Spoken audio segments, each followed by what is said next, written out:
a nuestra tercera sesión del Seminario Permanente de Psicología Social Comunitaria, una aproximación al estudio de los pueblos originarios.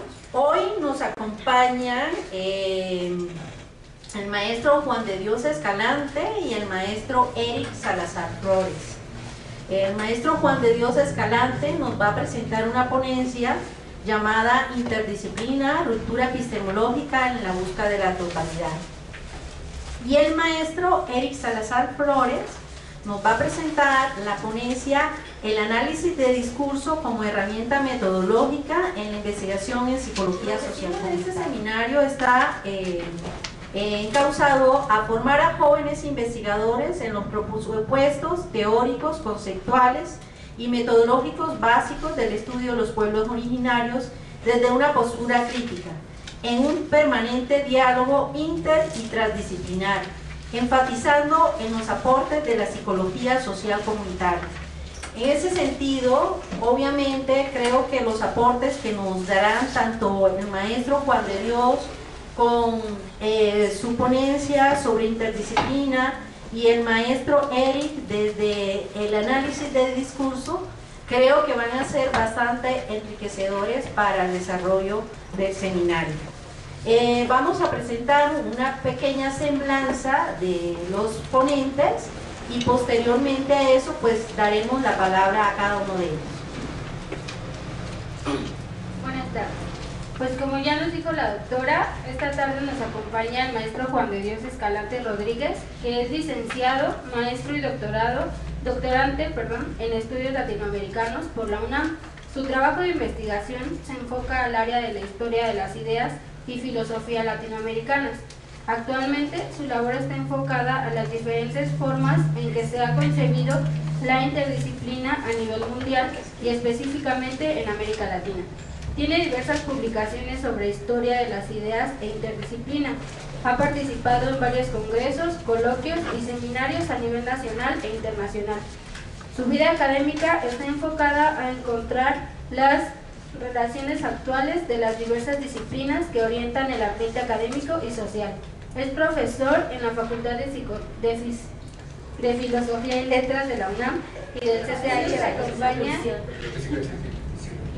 el maestro en estudios latinoamericanos, el maestro Eric Salazar Flores, por la Universidad Nacional Autónoma de México en el año de 2009, psicólogo por la Universidad Nacional Autónoma de México en el año de 2004 y becario del Instituto Sueco, estudios de lengua y cultura sueca del año 2004 al 2005. Desde el año de 2010 es docente de tiempo completo en la Facultad de Psicología de la Universidad Nacional Autónoma de México en el área de psicología social. Imparte las prácticas de procesos colectivos y problemas sociales, intervención en procesos psicosociales y conflicto, conformidad y consenso, entre otras. Su línea de trabajo son los movimientos sociales, los estudios latinoamericanos y la psicología social. Ha participado en múltiples eventos nacionales e internacionales como ponente y conferencista. Bueno, muchísimas gracias, Ana. Le damos entonces la palabra al maestro Eric Salazar Flores con su ponencia Análisis del discurso como herramienta metodológica en la investigación en psicología social comunitaria. Bueno, muchas gracias. Creo que es un tiempo razonable. Me gustaría que esa presentación se centrara un poco más en lo que las reflexiones que se van generando de aquel lado también, así que es importante que vayan preparando las preguntas, tal vez sea un poco más breve incluso de esos 40 minutos para que tengamos tiempo de compartir esas impresiones. Y bueno, antes de comenzar propiamente con el trabajo que preparé, me gustaría también festejar esa iniciativa que se está llevando a cabo por parte de todos los que integran este seminario para discutir la psicología social comunitaria. Creo que es algo que es muy necesario, es algo que les va a servir tanto a docentes como a alumnos que se están formando en la disciplina y que, bueno, me gustaría felicitarlos desde Catherine como la responsable del proyecto, como cada uno de ustedes en que están discutiendo este tema, que me parece que es importante pues de discutir, y a mí especialmente como docente que se desempeña en las prácticas de comunitaria, pues desde luego que lo festejo y pues estoy a sus órdenes también para algún comentario, digamos, que fuera de este espacio. Yo tengo Estoy en el cubículo 5 del tercer piso del edificio B, por si tienen alguna cuestión que quieran aclarar. Podemos también compartir correos en caso de que lo necesiten para que podamos discutir este tema. Porque justamente creo que así es como se forman los alumnos, no es nada más leyendo, no es ni siquiera nada más en los propios escenarios, sino también es discutiendo tanto entre pares como con docentes que estén hablando de ese tema. Entonces, bueno, eso es, digamos que con lo que me gustaría empezar, con lo que me parece pues adecuado comenzar. Ya entrando en materia, miren, el tema de la presentación es el análisis del discurso. Pero me gustaría centrarlo en un contexto, es decir, no me gustaría que nos quedáramos y empezáramos tampoco con la propia herramienta que puede ser el análisis del discurso, sino que partiéramos de una reflexión sobre, en general, de la metodología y sobre las ciencias sociales, para a partir de ahí centrarnos en particular, que es la psicología social comunitaria y los trabajos que cada uno de ustedes hace. Es decir, que primero estuviéramos al tanto de cuál es el debate que hay con respecto a la metodología dentro de las ciencias sociales, para a partir de ese contexto enfocarnos en lo que es el trabajo de cada uno de nosotros y cómo puede ser útil el análisis de contenido como una herramienta para, digamos que potenciar la psicología social comunitaria. Entonces, en primer lugar, me gustaría comentar el debate que hay entre el positivismo y las disciplinas críticas a ese positivismo. Entonces, bueno, como ustedes saben, ya tienen rato trabajando esta disciplina, pues la psicología social comunitaria parte de un enfoque crítico. Es decir, no es una disciplina que sea, digamos que parte de la ortodoxia que hay dentro de las ciencias sociales. Tampoco es una disciplina que herede muchos de los presupuestos con los que se fundó la ciencia. Eso es algo muy importante que tenemos que recalcar y que me gustaría que también lo reflexionáramos nosotros. Es decir, la propia disciplina nace con un enfoque crítico. No asume muchas de las posturas y muchos de los presupuestos que tiene la ciencia tradicional.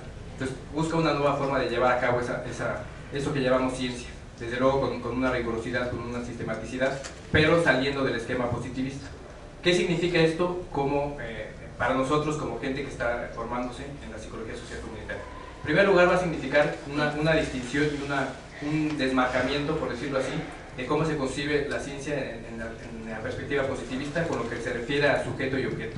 Creo que eso ya también lo hemos revisado, tanto con mis alumnos como creo que en varios eventos que hemos tenido, que la psicología social comunitaria no tiene este paradigma de sujeto-objeto. Es decir, no somos una disciplina que parta de que el objeto es ajeno a aquel que lo está observando.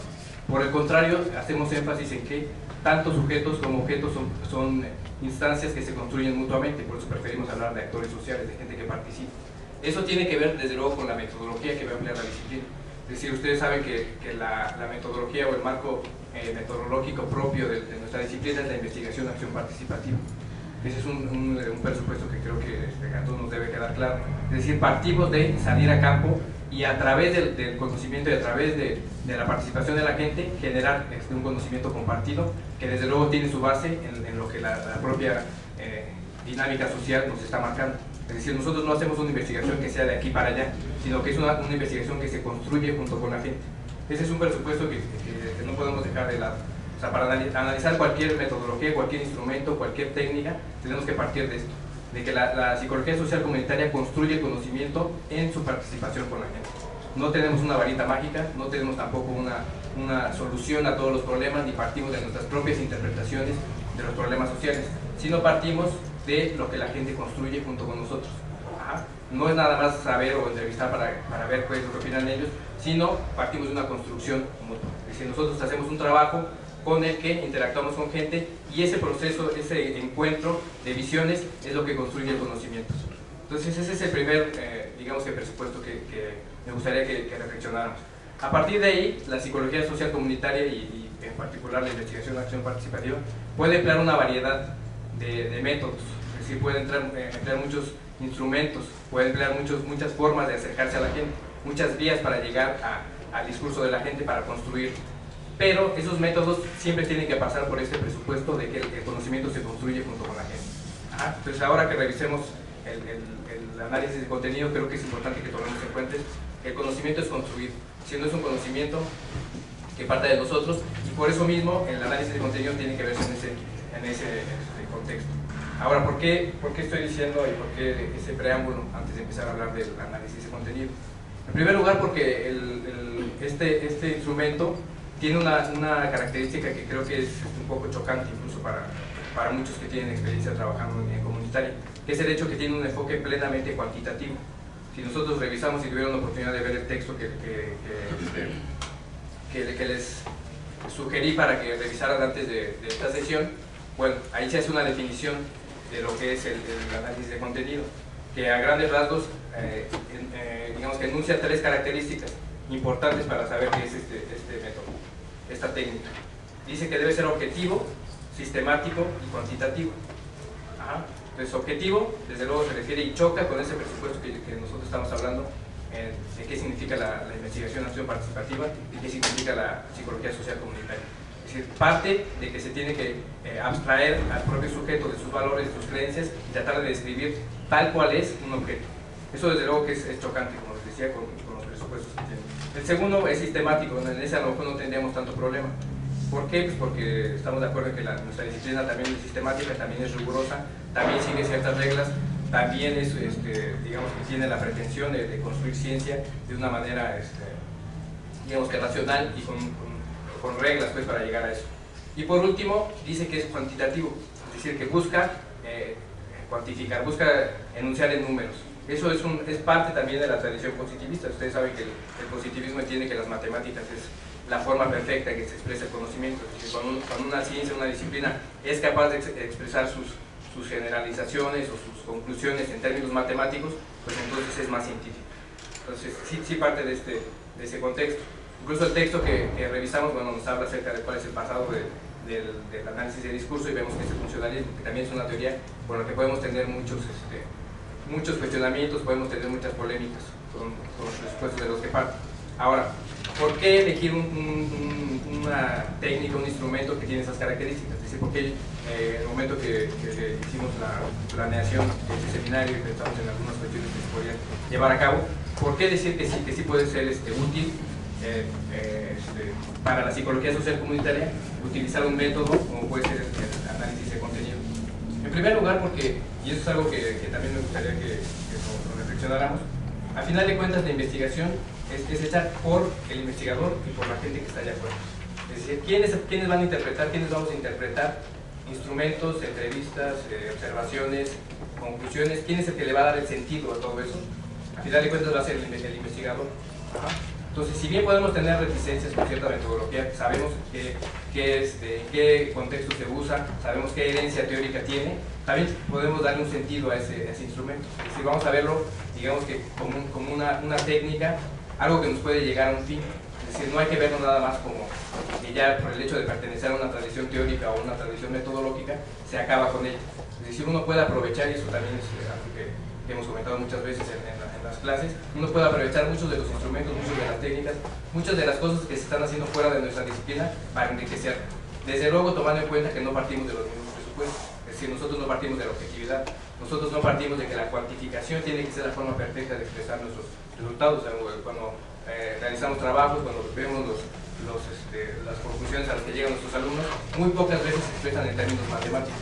Sí se llegan a utilizar algunas cuestiones, por ejemplo, se pueden utilizar encuestas, se pueden utilizar otro tipo de aspectos que nos estén arrojando información cuantitativa, pero, y eso es algo muy importante, el sentido se lo damos nosotros como investigadores. O sea, tenemos una metodología, tenemos una serie de instrumentos y de técnicas, pero el sentido se lo damos nosotros en la medida en que nosotros, junto con la gente, construimos el conocimiento. Entonces, bueno, por un lado sí es importante saber cómo surge esta disciplina, cómo, digamos que para qué usos se ha empleado en su desarrollo, en su devenir, y bueno, sí, efectivamente es una disciplina y es un instrumento que ha sido utilizado muchas veces desde el poder, por ejemplo, para saber cómo se puede controlar a la gente. Incluso se habla del papel que tiene el control social con ese tipo de instrumentos, para saber, por ejemplo, qué cambios ha habido en el discurso, qué ideologías se puede permear más fácilmente en las masas, etcétera, etcétera, etcétera. Pero como instrumento nosotros nos podemos apropiar de él. Nos podemos también tomar los aspectos que nos pueden ser útiles en un momento dado y a partir de ahí trabajar y darle otra perspectiva. Ahora, ¿cómo? En primer lugar, no puede ser una estrategia aislada. Es decir, no puede ser nada más a través del análisis de discurso que podemos hacer un trabajo.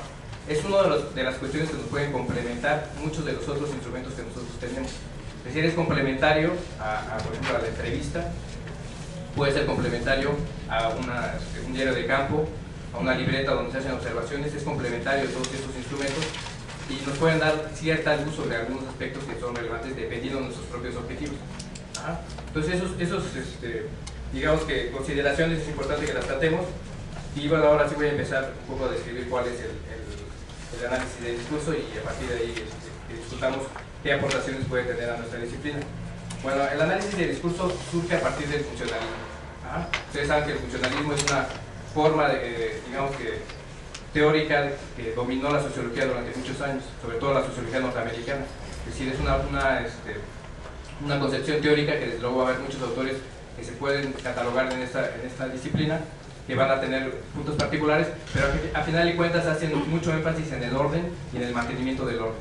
Si ustedes leen muchos de los autores funcionalistas, se van a dar cuenta que tal vez no lo van a denunciar desde luego en sus presupuestos, pero lo vamos a notar y vamos a darnos cuenta que es una disciplina que tiene mucho que ver con el orden y que va a hacer mucho énfasis en cómo se puede favorecer ese orden y va a ver como algo positivo el propio orden, es decir, se revisa muy marginalmente los movimientos sociales, se nos habla de las instituciones como las formas sociales por excelencia, se nos habla que el orden puede siempre cambiar para bien, que muy pocas veces va a ser necesario modificarlo de una manera, digamos que radical, mucho menos revolucionaria. Entonces, si ustedes revisan algunos de los autores en los que se ha desarrollado esta disciplina, pues algunos es Stuart Mill, Durkheim, por supuesto, Malinowski, Merton, el propio Parsons también es un autor que tiene una perspectiva funcionalista. O sea, Stuart Mill, que puede ser considerado como el padre de muchas de estas teorías, se considera un utilitarista, pues es justamente esta idea, ¿no?, de que a final de cuentas con los intereses de particulares van a generar un interés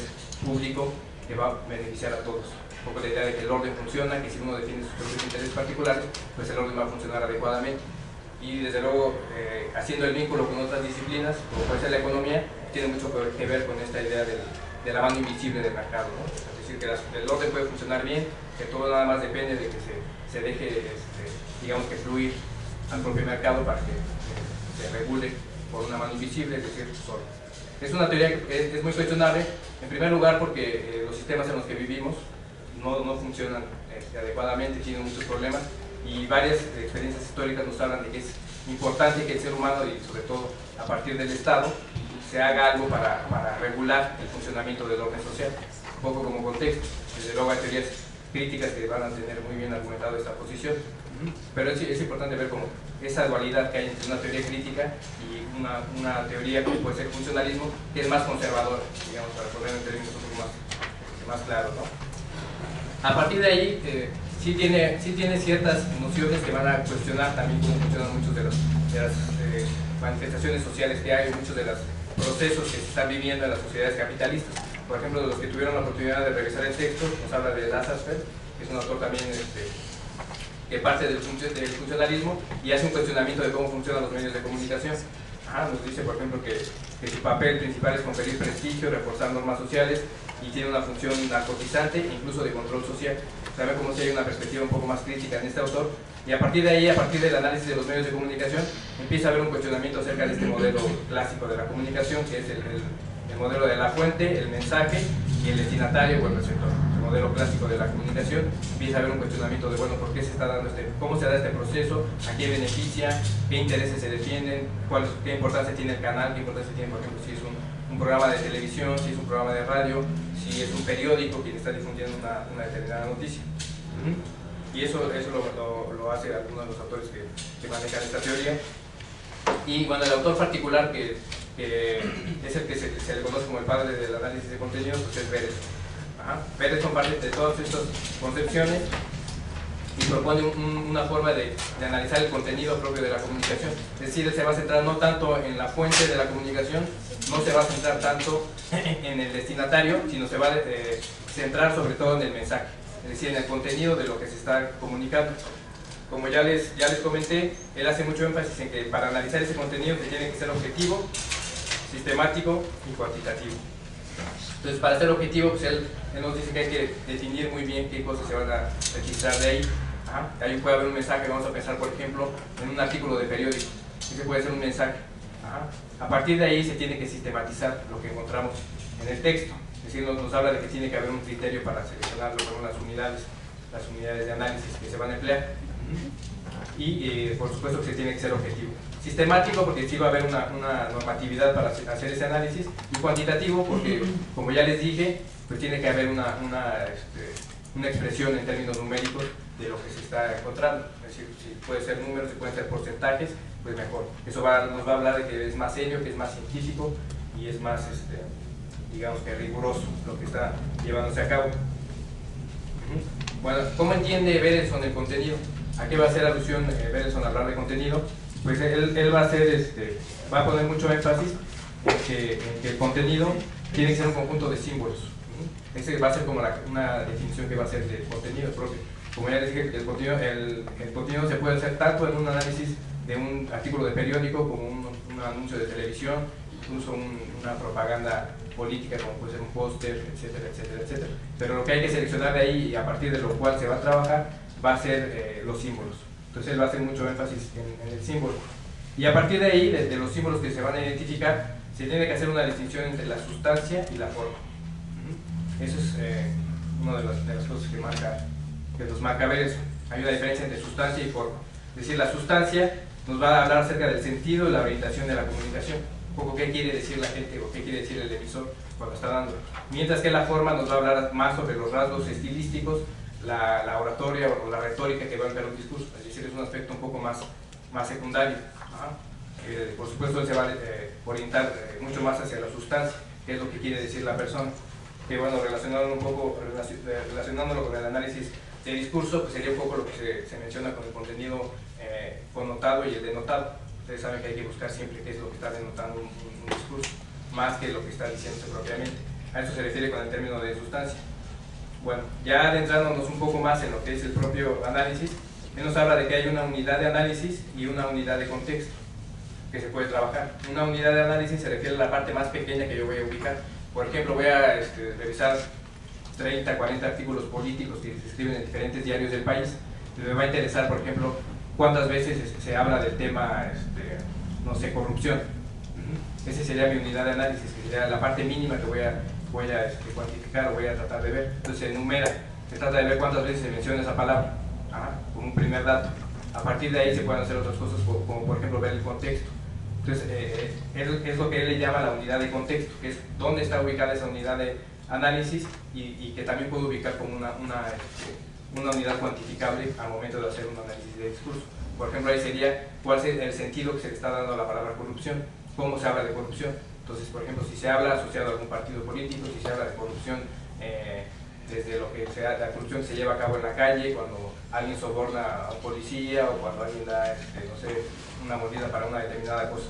Ya sería un poco más el contexto. Y bueno, por último, habla de una unidad de clasificación y enumeración. Es decir, de todas las unidades que vamos a identificar, todas pueden ser susceptibles de enumerarse y por supuesto de clasificarse. Con eso se va a hablar. Y algo que él le llama distinción de los niveles de análisis va a ser cómo van a interrelacionarse las diferentes unidades de análisis con las unidades de contexto. Es decir, qué relación hay entre unas y otras. Si es positivo, por ejemplo, el vínculo. Si se habla de corrupción siempre como algo negativo, o si se habla, a lo mejor en algunos casos, en cierto porcentaje, nos habla de corrupción como algo que es secundario. Por ejemplo, que hay programas más importantes, que la corrupción no sería lo más importante, por ejemplo. Ese sería a grandes rasgos una de las formas que propone Berelson para hacer un análisis de contenido. Nos habla de 5 unidades de contenido.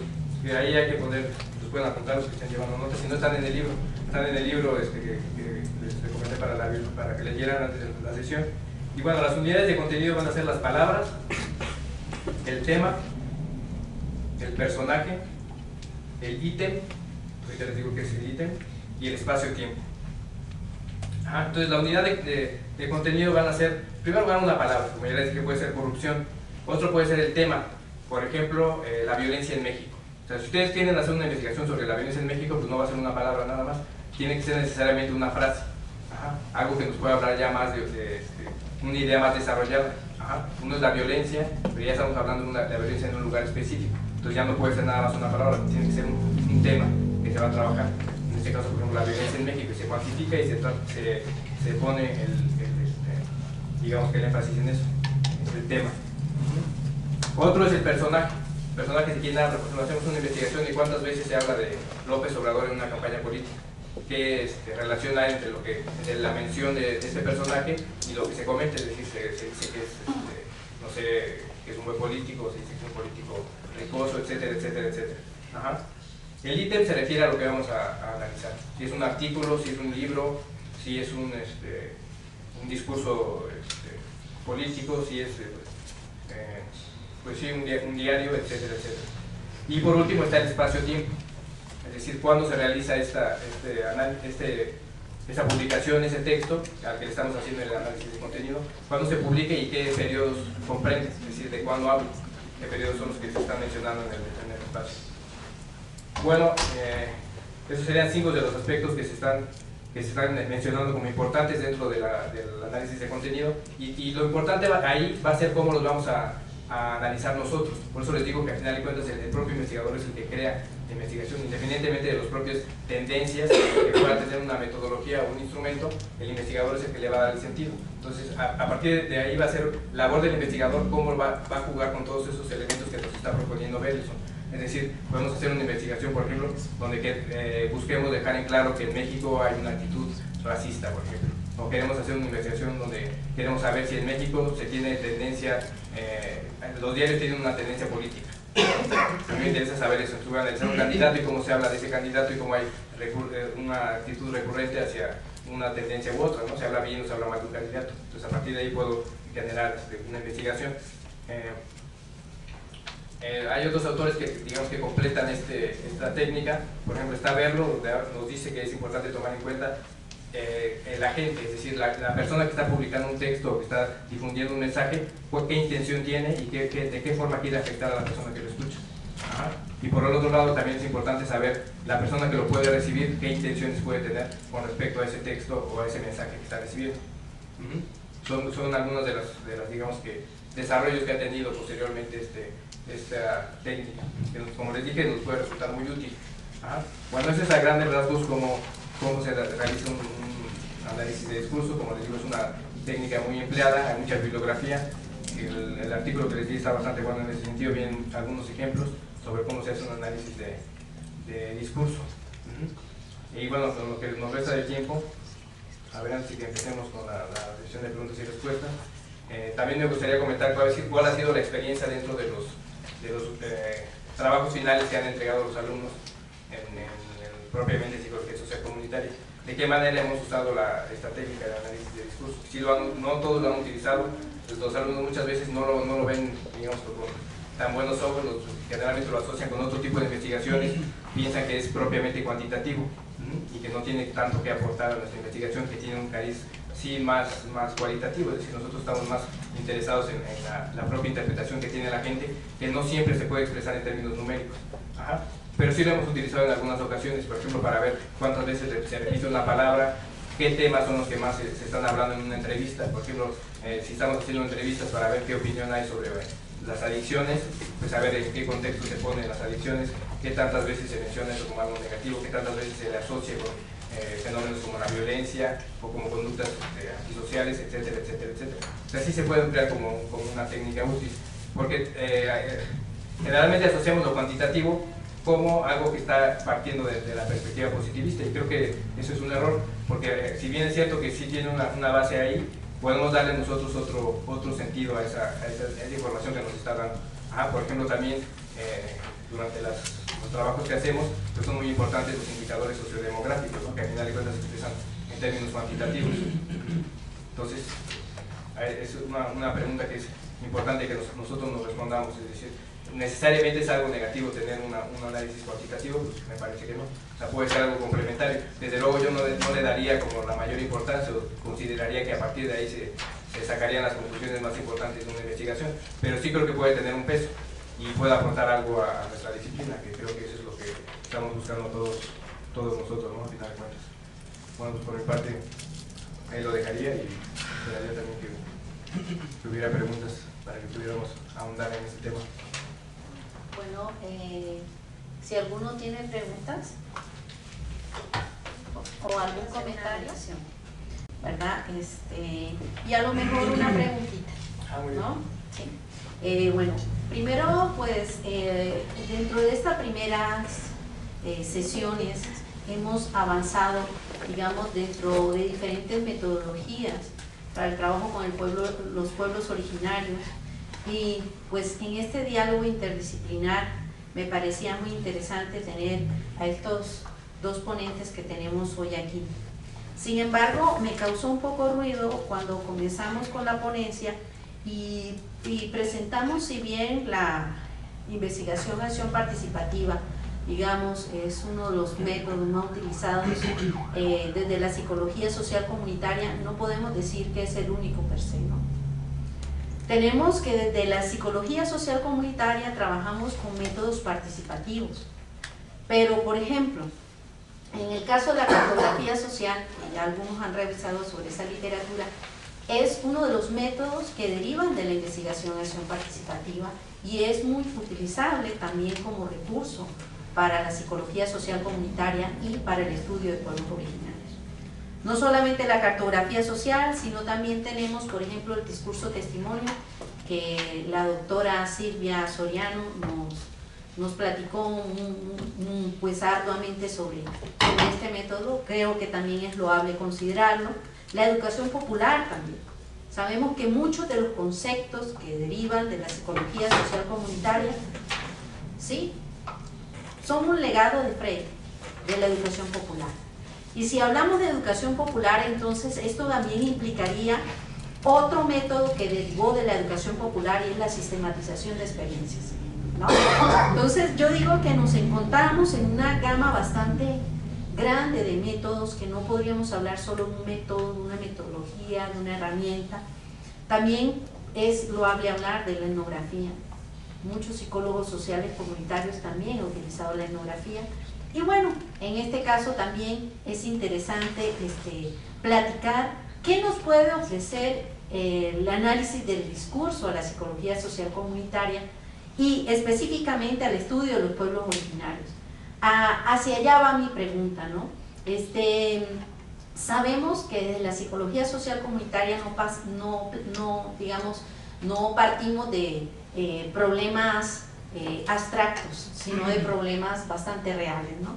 Entonces, en ese sentido, me gustaría que a lo mejor el ponente nos ilustrara un poco sobre algún ejercicio en un pueblo originario que haya tenido y cómo podría ser útil el discurso testimonio para estudiar ese pueblo originario. Eso por un lado. Y por el otro, en la parte epistemológica, cuando hablamos de la relación sujeto-objeto, si bien la relación cambia, y es Marisa Montero también que nos dice, bueno, hay que hablar de sujeto, objeto, ¿no? No es que desaparezca epistemológicamente el objeto, pero sí la relación varía, ¿no? Porque ese mismo que es la comunidad se conoce a sí mismo, es sujeto y objeto a la vez, ¿no? Entonces, así como para especificar un poquito más ese punto, ¿no? Entonces me gustaría, no sé si me podrías apoyar en eso. Gracias. Muy bien, sí, creo que lo primero que tiene que ver con el método. Sí, efectivamente, no creo que pueda, digamos que cerrarse la disciplina a un solo método. Al contrario, es una disciplina que se nutre de muchos instrumentos y muchas formas de entender la ciencia, y ya mencionó Catherine algunos de ellos, ¿no? La etnografía, por ejemplo, una de la educación popular, por supuesto. A lo que quería hacer referencia y por qué le puse énfasis a este método en particular es porque creo que la disciplina sí tiene mucho como que sustento a raíz de que rompe este paradigma de sujeto-objeto, en el sentido de que se va a encontrar algo que está allá afuera, sino que parte de una construcción, una mutua construcción entre el que está haciendo investigación y la persona a la que está llevándose a cabo, por la que está llevándose a cabo la investigación. Ese es simplemente el énfasis que le quería poner, o sea que es importante saber que esa disciplina parte de un encuentro, más que de una observación o de una relación que tiene que ver con una persona que se abstrae de sus valores, ¿no? O se pone entre paréntesis todo lo que, sus prejuicios, etcétera, etcétera, sino que es a través de entrar en contacto y justo poner en juego esa parte subjetiva que nosotros tenemos. Era un poco la cuestión de hacer énfasis en este método, pero efectivamente sí, hay otro tipo de estrategias. Y bueno, con lo que respecta al tema particular que tiene este seminario, que son los pueblos originarios, pues sí, efectivamente, veo que aquí algunos de los alumnos que estuvieron conmigo cuando fuimos a San Pedro Mártir, que es un pueblo originario, sí, todavía tiene la categoría de pueblo, lo defienden bastante en sus credenciales de elector, dice pueblo, no dice colonia, y queda, bueno, al sur de la Ciudad de México, en la delegación Tlalpan, casi en la salida con Cuernavaca, y ahí tuvimos nuestra primera aproximación, digamos, que a la psicología social comunitaria. Ahí hicimos mucho trabajo con respecto a las problemáticas que había ahí, y pues efectivamente, así como es útil para otro tipo de análisis, también es muy útil para el análisis de las entrevistas, por ejemplo. Nosotros lo usamos bastante con el análisis de entrevistas. Sí, por ejemplo, había muchos testimonios acerca de gente que había perdido su ejido. Ahí el gran problema fue cuando se hizo el colegio militar en los años 70. El gobierno, por decreto, decidió que los espacios que antes eran utilizados para la agricultura fueran expropiados y se utilizara ese espacio para hacer un colegio militar, desde luego al margen de la participación de la gente. Simplemente fue un decreto, ¿no? Es decir, aquí vamos a hacer un colegio militar y punto. Hubo un movimiento social que hasta la fecha continúa, hubo muchos digamos que actores sociales que se movilizaron para tratar de impedir esa formación, y bueno, hubo entrevistas donde recogimos testimonios acerca de esto, y sí utilizamos esta metodología, por ejemplo, para saber qué sentido le estaban dando a la palabra colegio militar, qué se hablaba acerca del propio ejido, ¿no? Una entrevista muy interesante que recuerdo en este momento fue con un ejidatario de nombre Margarito, que él se conmovió hasta las lágrimas en una de las entrevistas cuando recordó cómo fue ese evento que les quitaron sus tierras, ¿no? Con un decreto, porque realmente no pudieron hacer nada, se argumentó que era un tema de seguridad nacional, y entonces pues se tuvo que expropiar esas tierras. Entonces lo que nos comentaba es que más que quitarle el propio fuente de trabajo, fuente, digamos que económica, lo que le quitaron fue a su identidad, ¿no? Que a raíz de eso pues, mucha gente se vino abajo, independientemente de que tuviera o no tuviera recursos para sobrevivir. La gente ya no quería digamos que seguir viviendo, ¿no? Lo platicó de su papá, o sea, no tenía algo que hacer, o sea, no es nada más esta cuestión de medio de subsistencia como tal, sino es también el hecho de tener una relación con la tierra, por ejemplo, ¿no? Algo que te da a ti una identidad, te da una cultura. Entonces todo eso se pierde en el momento que se expropian los ejidos, y bueno, nos ayudó. Entonces ahora le damos la palabra al maestro Juan de Dios Escalante. Bueno, pues, bueno. Primero quiero agradecer la presencia de todos ustedes. Creo que Catherine le atinó al proyecto cuando empieza a hablar de comunidad. Creo que es una palabrita que se ha vilipendiado, se ha arrastrado, se ha trapeado con ella, y que hay que resemantizar. Hay que reconstruir. Y esta palabrita ahorita la vamos a trasladar precisamente al análisis que vamos a hacer sobre lo que es la interdisciplina, o cómo podemos hacer interdisciplina, o cómo se ha hecho interdisciplina. Gracias, Catherine, por la invitación. Eric, gracias por compartir la mesa, por compartir estas palabras.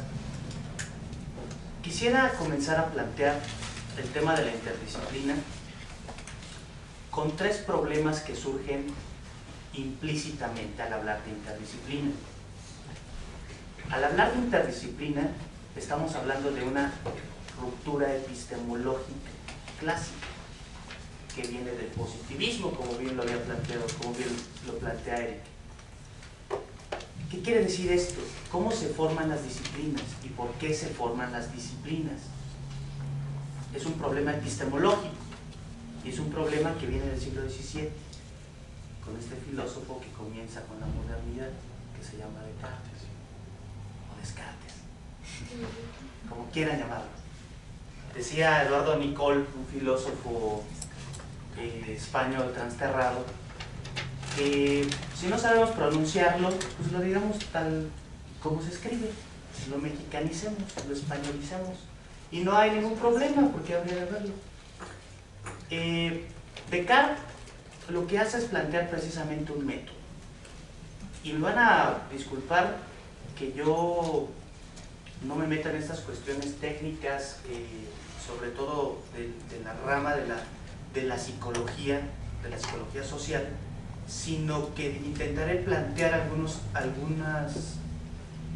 posibles escenarios epistemológicos, metodológicos y ontológicos, ahorita vamos a ver qué es cada una de estas cosas, para poder construir un nuevo sentido de comunidad y de pueblos originarios.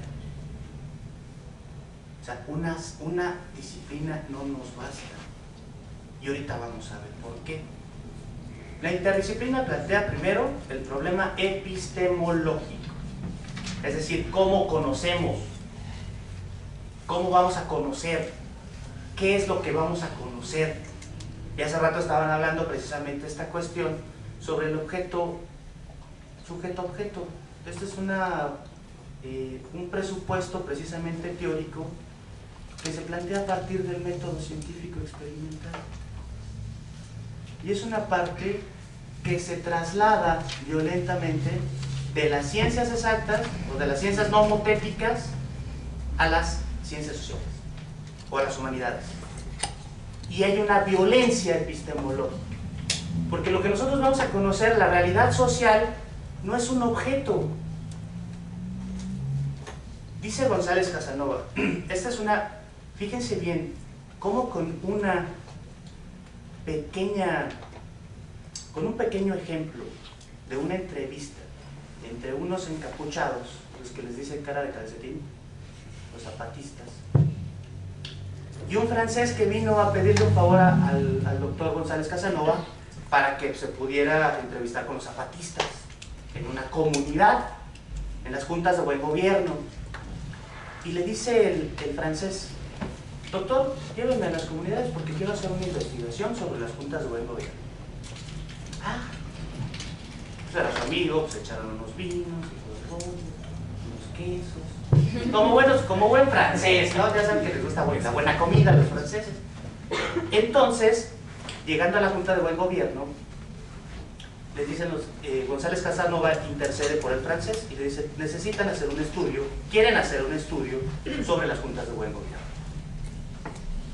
Y los zapatistas le dicen a González Casanova: está bien, mañana le damos respuesta, precisamente en la noche tenemos una asamblea y mañana le decimos si puede hacer o no puede hacer el trabajo o la investigación.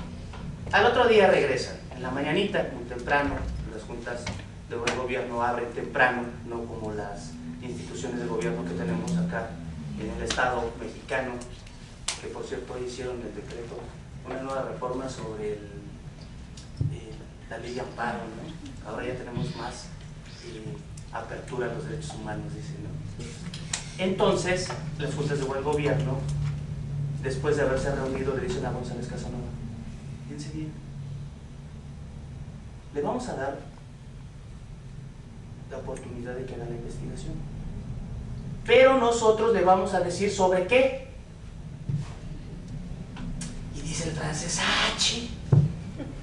Ahora el objeto me va a decir cómo lo estudie. Ahora la silla me va a decir desde qué perspectiva la estudie. Es una ruptura epistemológica. Está transformándose el objeto y está tomando vida. Es una intersubjetividad, intersubjetivo. Es lo que plantea Arturo Andrés Roy en un texto que se llama Teoría y crítica del pensamiento latinoamericano. ¿Por qué? Porque precisamente las comunidades así piensan, así se conciben en la realidad, intersubjetivamente. Intersubjetivamente, es decir, también planteando esta parte de que no solo la razón es la que impera, sino también hay una parte emotiva, hay una parte subjetiva que está operando, como también una parte ideológica. Entonces, no solo es intersubjetivo, sino también intersubjetivo. El sujeto engloba y permite precisamente esta interacción social. Porque el conocimiento no se cuece aparte, es un producto social. Y ahí es cuando nosotros, al conocer las disciplinas, al conocer nuestra disciplina, estamos tratando de pensarla mucho más allá que de la construcción teórica, abstracta, epistemológica, filosófica, que a veces ni nosotros mismos entendemos. sea, estos presupuestos teóricos son eso, son presupuestos. Que nosotros, al estar aquí en una universidad, al estar planteando una posición dentro del ámbito de lo social, también tenemos una responsabilidad teórica. Y esa tampoco la podemos dejar de lado. Como bien lo planteaba Eric, hay que construir esta parte teórica. Saber cuáles son nuestras tradiciones teóricas, cuáles son nuestras posibilidades teóricas, pero también empezar construyendo el conocimiento desde una humildad epistemológica. Creo que esta humildad epistemológica es el centro de la interdisciplina. ¿Por qué? Porque lo que plantea la disciplina es la superioridad sobre las demás. Ah, mi disciplina es la más chida. Mi disciplina es la que construye teóricamente, formalmente y rigurosamente mejor que la otra. La psicología social se fija en los presupuestos psicológicos de la sociedad, los imaginarios colectivos, y crea sus campos semánticos, crea sus fronteras epistemológicas, crea sus formas metodológicas y se cierra y no permite que otra entre. Cuando está hecha de otras disciplinas, cuando los presupuestos con las que fueron constituidas vienen de una tradición y de otras disciplinas. Por ejemplo, la sociología. La sociología es filosofía, es historia, es psicología, es ideología. Ah, no, pero nada más es sociología. Es decir, tampoco conocemos esta parte, no se ha hecho una autognosis de la disciplina, de nuestra disciplina. Y no por esto vamos a echar a la borda todo lo que ha construido mi disciplina. Algunos presupuestos, algunos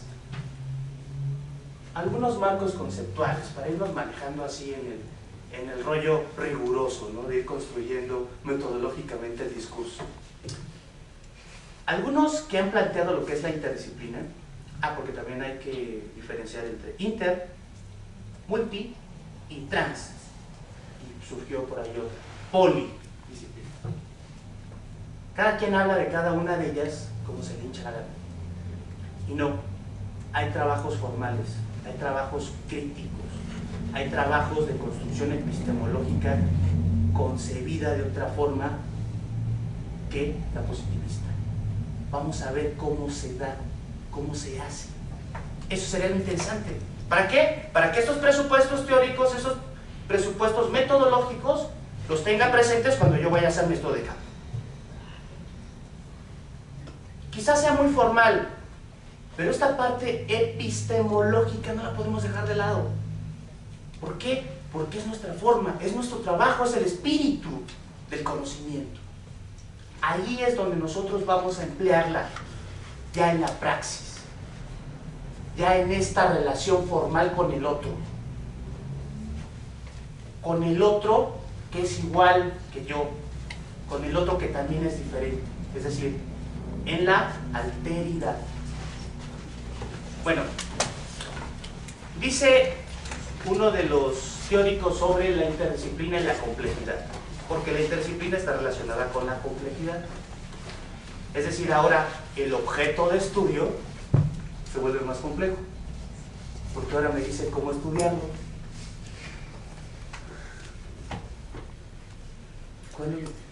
¿Cuándo la modernidad había pensado que el objeto de estudio lo iba a hablar? Pero bueno, Edgar Morán es uno de los teóricos más fuertes que hay sobre interdisciplina y sobre pensamiento complejo. Pueden revisar el texto, son 6 volúmenes que se llama El Método, La naturaleza de la naturaleza, La humanidad de la humanidad, y un último texto que es el volumen 6 que se llama Ética. Porque esa parte también a veces se nos olvida. Como que la parte del conocimiento es el conocimiento por el conocimiento, y nuestra parte moral, nuestra parte de lo para que sirve ese conocimiento, como decía Eric, cómo se usa a veces también el conocimiento, cómo fue utilizado, y eso lo podemos ver en Althusser, los aparatos ideológicos del Estado. Ahí está precisamente el estudio formal de cómo el poder utiliza el conocimiento para fines de lucro, para fines totalitarios. Entonces también atraviesa una forma y una parte ética. Y la ética es una disciplina que precisamente nos comparte y nos lleva a ponernos algo así como un freno externo, que nos dice: no tengo que hacer esto, porque si hago esto, puedo causar muerte. Y la ética se concibe como una ética de vida, como principio de vida, en este caso de la comunidad. Entonces, si yo llego a plantear precisamente, con todos estos presupuestos hechos del conocimiento por el conocimiento, a una práctica concreta, puedo caer incluso en una desvaloración de la construcción de comunidad que están haciendo ellos mismos. Por eso yo también me tengo que plantear ese freno. En este caso, los frenos son estos objetivos, estos planteamientos que se hacen en el proyecto. Ahí están, no me los tengo que inventar. Entonces vemos que está operando también otra disciplina, una disciplina que es de la filosofía, la ética. Y Morán lo que hace es decir, ya que las disciplinas están separadas, hay que religarlas. Es el concepto que él utiliza. Religar. ¿Qué es eso de religar? Religar es volver a unir. Es lo contrario de la separación. ¿Cómo? Eso se vuelve metodología. Y la metodología no es algo impuesto. La metodología se construye. Se construye dialécticamente en el trabajo de campo. O sea, yo no puedo llegar a decir, esta metodología la voy a usar en esta comunidad y no va a haber otra. Eso es estar precisamente diciendo que eso es un objeto y yo lo estoy objetizando. No, ¿por qué? La comunidad cambia, es dinámica, las identidades cambian. Todo tipo de identidad a diferente escala cambia, se transforma, son mutables. ¿Por qué nosotros tenemos que plantear una caja, un huacal, todo mal hecho, y llegar a plantear y decir, esto de aquí no se me va a salir? Eso no es cierto. Se trabaja dialécticamente con la comunidad. Y ahí es donde precisamente nos van a dar herramientas para poder repensar, para poder resemantizar, para poder relacionar o volver a relacionar el conocimiento con lo social. Con tres aspectos: el epistemológico, el ontológico y el metodológico. Metodológico, epistemológico y ontológico. ¿Qué es lo ontológico? Dice Edgar Morán que lo ontológico no es otra cosa que la totalidad. Todo lo que yo voy a tratar de buscar. Y para eso necesito precisamente volver a religar las disciplinas que estaban separadas y que han fragmentado la realidad. Porque ahora llega el psicólogo y solamente ve una parte. Llega el sociólogo y ve otra parte. Y cada quien, y no hay diálogo.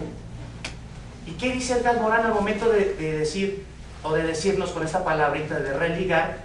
No es otra cosa más que llegar a construir comunidad de diálogo. Y por eso a mí me da mucho gusto venir, por ejemplo, a discutir, a aprender cómo está operando la psicología en un caso concreto y ver si posiblemente estos presupuestos que yo estoy investigando sobre la interdisciplina también sirven. Y por ahí a ustedes les puede servir. Si les sirve, pues qué chido. Si no, pues... pero esto está inscrito en un contexto histórico. O sea, el conocimiento es histórico. No nació de una forma y se ha mantenido de esa forma hasta la actualidad. No, tiene su historia. Les digo, nace con esta parte del método de Descartes. Y de ahí se institucionaliza la formalización, el rigor, el método, y de ahí se hace el positivismo. Ese positivismo después va en decadencia y viene otro autor precisamente a criticar, que está aquí en el proyecto, que es Wallenstein. Él habla de impensar las ciencias sociales. ¿Qué es eso de impensar? Dice. Bueno, impensar es diferente al repensar. Dice, ya las hemos repensado mucho y no llegamos a nada. Impensarlas es romper con toda la tradición, es matar la tradición y volver a plantear un nuevo escenario sobre las ciencias sociales, metodológicamente y epistemológicamente. Si nos damos cuenta, siempre la palabra epistemología está presente. ¿Por qué? Pues es la parte esencial del conocimiento y es la parte que nosotros vamos a ir a hacer a la comunidad, a conocer. ¿El para qué? Ya estará atravesado precisamente por la ética y ustedes sabrán para qué. Pero esta formalización del conocimiento debe de tener también sus reglas, como decía Eric, sus bases, sus principios. ¿Por qué? Porque estamos insertos también en un contexto. Es un contexto académico, es un contexto universitario. Y el contexto universitario está estructurado así. La Facultad de Psicología, que no se hablan con los de la Facultad de Filosofía, más que acá nosotros, acá sí. Los de derechos así no le hablan a nadie, es así como de su rollo, ¿no? Así, como que son muy empíricos. Entonces, están estructurados así, están estructuradas. ¿Por qué? Porque históricamente así se fueron concibiendo. Y estamos en esa realidad. Nosotros sabremos si la queremos así o si la queremos transformar. Yo creo que la queremos transformar, porque así como estamos en las condiciones en las que estamos, social, económica, política, ideológica, pues no creo que sean muy buenas. Entonces es necesidad transformar. Y ahí viene otro autor, hablando de esta palabrita que es Marx, que también hizo interdisciplina. Y él no hablaba como tal de interdisciplina, él la practicaba. Es cuando hace la economía política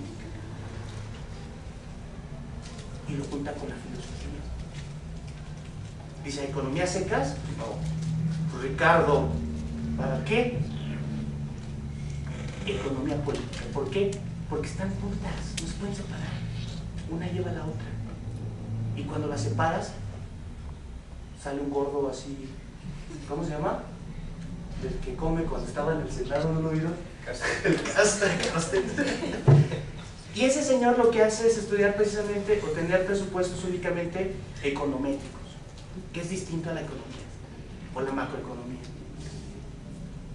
Esta macroeconomía está relacionada con la comunidad, aunque no lo creamos, indirectamente o muy directamente, porque esta comunidad, al estar inserta en un contexto de macroeconomía, crea resistencias, crea plataformas alternativas a ese capitalismo macroeconómico. Y entonces viene la relación, lo local con lo global, lo micro con lo macro, y eso es interdisciplina. Entonces, Wallenstein es el que habla y va a venir a plantear, a diferencia de Morán, que habla de religar, Wallenstein plantea la unidisciplina, que no es otra cosa más que echar todo a un costal y todos vamos a hacer otra vez el conocimiento desde el principio, como antes los grandes filósofos. Y después viene otro autor, a mí me gusta mucho este autor y casi nadie lo conoce, que es Sotolongo, un cubano, que habla precisamente de la complejidad de la realidad cubana, histórica, económica política, social, capitalista, global, y trata él de ir armando conceptualmente una plataforma metodológica muy particular, muy peculiar, muy de una tradición latinoamericanista. ¿Por qué lo inserta en lo latinoamericano? Y no solo en lo nacional, que esa es otra cuestión. Lo nacional, lo regional y lo local. ¿Cómo plantear estos tres escenarios? ¿Cómo darle vida a esa relación? Que a veces se nos olvida. Porque cuando vamos a la comunidad, pensamos que, decía Martín, ¿no?, que pensaba el aldeano que su aldea era la aldea del mundo, la aldea del mundo. Y así, y cuando nosotros nos insertamos en esa parte, o cuando llegamos a la comunidad, pensamos que todo es chidísimo y que ese es el mundo. Y está bien, esa es una parte ideológica por la que llegamos y que tampoco la tenemos que olvidar, porque la ideología también está funcionando en la construcción del conocimiento, está operando. O sea, no llegamos gratuitamente, no llegamos a hacer conocimiento por el conocimiento matematizado, eso no existe. Es más, las mismas matemáticas son subjetivas y eso está demostrado en las últimas teorías matemáticas. La construcción de lo abstracto es una intención, es una intuición. Y ustedes de psicología saben más de lo que es la intuición. Entonces está esta parte subjetiva, está esta parte ideológica que también está operando. Y eso es lo que nos dice también Sotoloco. No podemos olvidarnos de la parte ideológica que opera cuando nosotros vamos a conocer, cuando nosotros vamos a construir conocimiento con los demás. Hay otra parte, habla también de la humildad del que va a conocer. Es lo que les decía, la humildad epistemológica. ¿Por qué? Porque yo no llego a decir cuál es la neta del planeta. Yo no voy a llegar a la comunidad las cosas son así, porque ellos tienen su dinámica. Y esta parte está ahí en la acción... Investigación, acción participativa. Investigación, acción participativa. Ahí está. Pero hay que ver también qué tiene de fondo. O sea, cómo opera. No está operando gratis. Y esta parte, me acuerdo mucho cuando lo leí, que leí el proyecto, de un sociólogo, trabajador social colombiano, ¿tú lo conoces? Orlando Falsborda. Impresionante, un trabajo de campo exquisito y que se ha desperdiciado. Y todos estos autores, investigadores, trabajadores, activistas incluso, no los conocemos. Pues porque llega acá Wittgenstein, Thunach-Bandig, Heidegger, ¿no? Y entonces, esos sí son los que nos impresionan y esos son los que hacen los presupuestos teóricos, cuando la realidad que construyeron ellos, a partir de su discurso, no tiene nada que ver con la nuestra.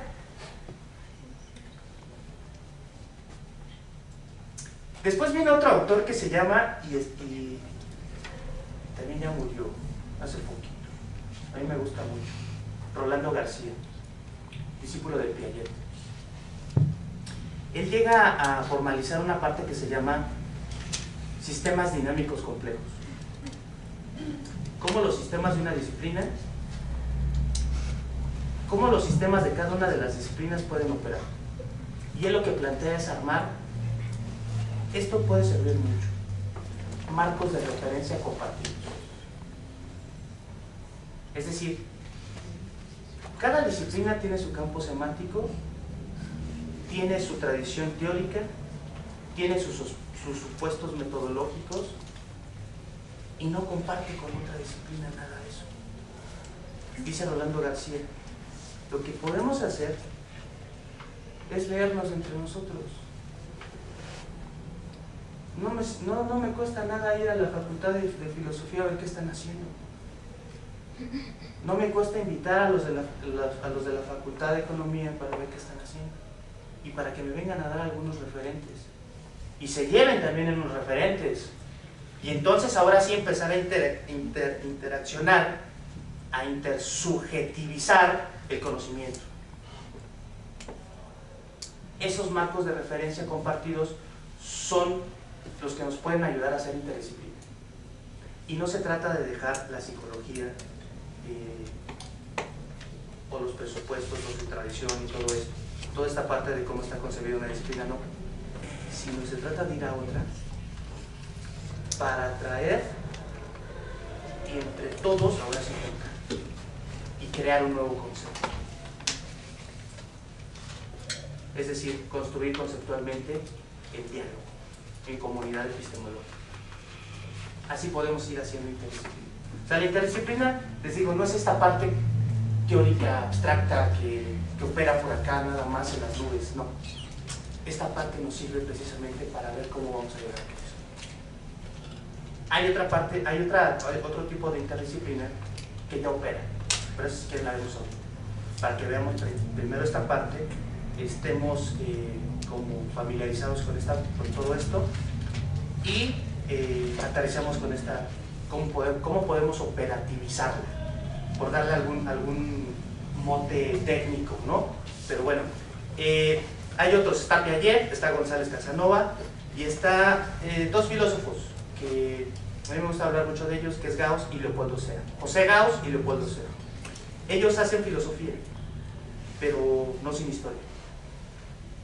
Cuando nosotros llegamos a la comunidad pensamos que nació así, cuando pues tiene toda una parte histórica, ¿no? Y esta parte histórica a veces se nos olvida. Nunca debemos dejar de ver la historia de la comunidad. Esa historia es totalmente necesaria. ¿Qué tipo de historia? Hay muchas. Hay muchas tradiciones históricas. Historicismo, anales, positivismo. Hay un sinfín. Hay que ver cuál nos acomoda más, cuál nos sirve para poder replantear lo que es la comunidad y los pueblos.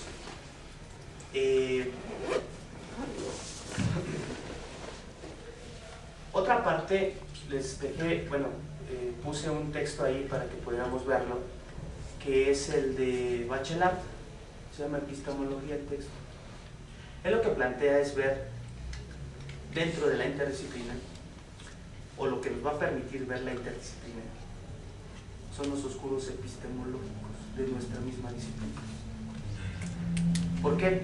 Cuando yo voy a conocer una parte de la realidad, voy a conocerla con mis fronteras. Y esas fronteras a veces tapan, oscurecen otras cosas que al momento que llega otro, el psicólogo, por ejemplo, no las ve. Al momento que llega el sociólogo, el psicólogo no las ve. Es decir, como esta parte llega la psicología y se implanta. Y llega el sociólogo y sí le echa una miradita acá, pero el psicólogo no lo ve, porque tiene sus fronteras, tiene sus límites. Y dice, al momento de dialogar, el psicólogo me dice, es que tú no te diste cuenta de eso. Ay, si yo tenía ya todo bien planeado, todos mis presupuestos, todas mis técnicas, todas mis herramientas, ¿cómo que no lo vi? Dice, es que, dice Bachelard, es que esos son los oscuros epistemológicos, que no alcanzamos a ver. Entonces, eso es lo que también habría que ver. ¿Por qué? O sea, a veces pensamos como a la comunidad o a los pueblos indígenas como algo totalmente idealista también. Y eso no es cierto. Hay muchas cuestiones ahí medias feas y que la neta no las queremos ver, porque son nuestra propuesta alternativa al capitalismo. Y eso es cierto, o sea, sí hay una parte, pero también habría que ver esas partes que no queremos ver, que son esos oscuros epistemológicos. Esta es otra parte que alimenta la interdisciplina. Y entonces vemos cómo la interdisciplina se va volviendo bien compleja. Pero si le ponemos esta parte de la humildad, no crean que está compleja. Basta con asomarnos neta a otras disciplinas, ver cómo operan y ver qué me puede servir. Aquí, esta creo que es una buena propuesta la que trae él. El análisis del discurso es una herramienta necesaria. Eso lo pueden ver, por ejemplo, también en Arturo Andrés Royo. Cómo opera el análisis del discurso. Con la sociología, con la filosofía y con la historia. Del pensamiento y la historia de América Latina. Otro de los, para pasar a la parte, digamos, fuerte de América Latina y cómo se ha hecho interdisciplina, es, bueno, ya hablamos de Orlando Paz Borda, es otro autor que está aquí en el proyecto que se llama Darcy Ribeiro. Darcy Ribeiro es un antropólogo brasileño, bueno, él lo que plantea es echar una mirada a los pueblos desde tres perspectivas: pueblos originarios, pueblos testimonio y pueblos trasplantados. Y al momento de hacer esta categorización, dice, pues si hablo de pueblos originarios tengo que ver su historia. ¿Cómo sé que son originarios? Dice, y no solo originarios, sino originales. Entonces entra la originariedad y la originalidad.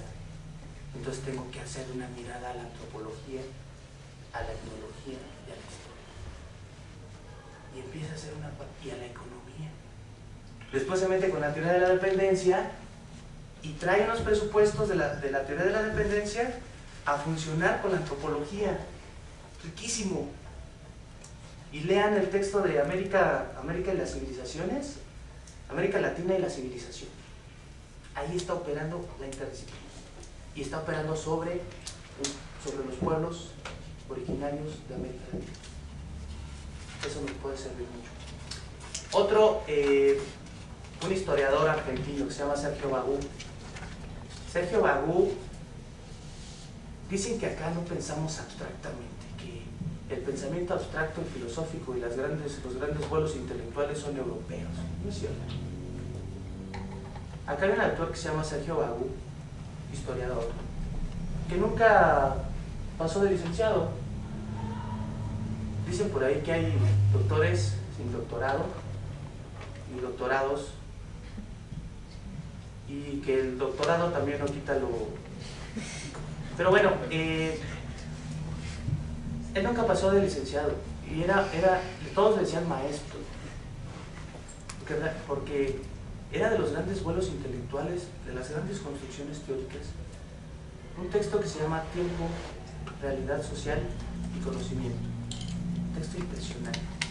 Construcciones conceptuales dentro de los procesos históricos. Antes que Heidegger hablara del ser y el tiempo y que metiera la categoría de tiempo en la construcción filosófica. Ahí también está operando otra parte de la interdisciplina. Y me gustaría pasar a esta parte de la diferencia entre interdisciplina, multidisciplina y transdisciplina. La interdisciplina es, como ya lo vimos, esta parte que interacciona, parte de diálogo, parte de construcción, de religar, de volver a unir para buscar la totalidad. Hay relación, hay cambios, hay cruces, hay interpenetración, aunque eso suena muy feo, pero bueno. Se interpenetra para construir después lo que se va a llamar la transdisciplina, porque trasciende la disciplina. Por ejemplo, la bioética ya es una parte de construcción transdisciplinaria. O sea, ya no se basa solo en la biología, ni se basa solo en la ética, ya trabajan juntas, ya operan juntas, ya construyen marcos conceptuales entre los dos, crean teorías entre las dos, ¿para qué? Crean sus problemáticas entre los dos, y ya no nada más opera una. Eso ya es la transdisciplina. Digamos como que son momentos. Y el primer momento es la multidisciplina, o la polidisciplina, la poli de muchas, pero que no operan. Lo único que tienen como referente es el objeto de estudio. Eso es la multidisciplina. Es decir, cuando dicen Congreso Interdisciplinario sobre la Revolución, ¿no? ¿Cómo era? Sobre el centenario y el bicentenario de la Revolución y la Independencia. Y convocan a un Congreso Interdisciplinario. Entonces todos mandan su ponencia, Llegan los sociólogos a hablar de la revolución, llegan los antropólogos, llegan los psicólogos a hablar de los imaginarios colectivos de la revolución y nadie dialoga. Y el producto es un libro que dice Memorias del primer Congreso Interdisciplinario de Antropología. Es decir, nada más es esto. Pegotes. Son ensayos que no se han tocado, que no se han transgredido. Y la interdisciplina lo que busca es la transgresión, transgredir a la otra.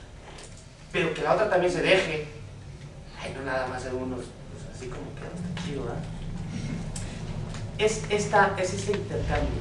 La interdisciplina es el intercambio precisamente conceptual, teórico, metodológico.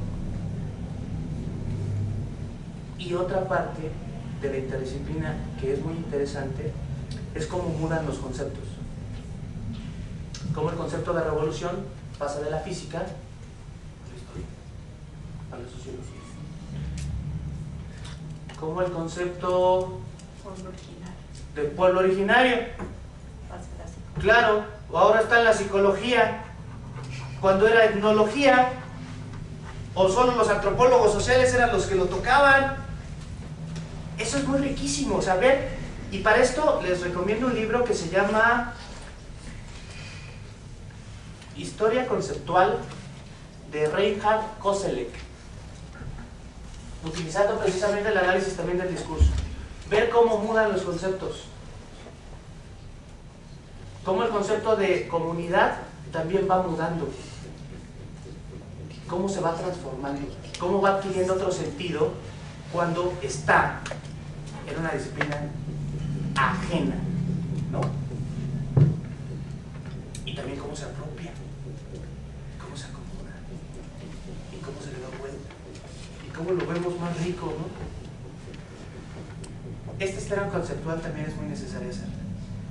Buscar esta genealogía de Nietzsche. ¿De dónde viene? ¿Cuáles son sus orígenes? El Ursprung, dice Nietzsche. La raíz, o el arjé en griego, el fondo, el fundamento. Porque si no también nada más hablamos a la ligera y muy superficial, muy de epidermis. No, hay que meternos, hay que estar ahí, hay que construir profundamente. Entonces, no sé, ¿quedó claro? La multi, la inter y la trans. Y multi es lo mismo que la poli, nada más que algunos lo manejan como multi y otros como polidisciplina. Hay otros que hablan sobre disciplina, pero eso ya se supera. Entonces, ahí le dejo. Es una pregunta, la multidisciplina entonces trabaja como unilateralmente, o sea, individualmente. La multidisciplina nada más es la congregación, es sumativa, no hay relación. Sí, sumativa. Les digo, aparece en los libros un sociólogo que habla sobre la revolución y como que si el que tuviera que hacer el trabajo interdisciplinario fuera el lector. Pero bueno, son formas, son distintas metodologías. Buenos días, me permiten compartir.